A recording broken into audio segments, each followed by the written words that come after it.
Sa detalye ng mga balita, nanawagan si Pangulong Ferdinand Bongbong Marcos Jr. sa mga Pilipino na isabuhay ang kagitingan sa kanilang pang-araw-araw na buhay ngayong Huwebes, kasabay ng paggunita ng Araw ng Kagitingan.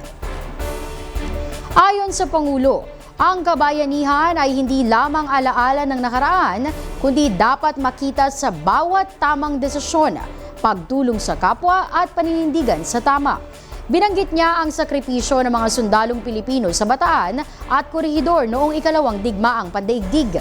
Ipinapaalala ng Araw ng Kagitingan ng Fall o pagbagsak ng Bataan noong 1942 na sinundan ng Bataan Death March, kung saan libo-libong sundalo ang namatay dahil sa gutom, pagod at pang-aabuso.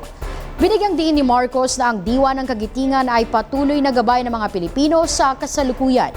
Aniya, ang tunay na lakas ng bansa ay nasusukat sa kakayahang bumangon at lumaban bilang isang nagkakaisang bansa sa kabila ng mga hamon.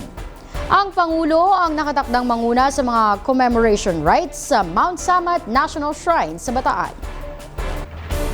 Dapat natin kilalanin na ang bawat isa ay may parehong pangangailangan, may parehong pangarap, at may parehong pinagdadaanan. Sa ganitong paraan, may papalalim natin ang ating tiwala sa pamahalaan, ang ating malasakit sa kapwa, at ang ating pagmahal sa ating bayan.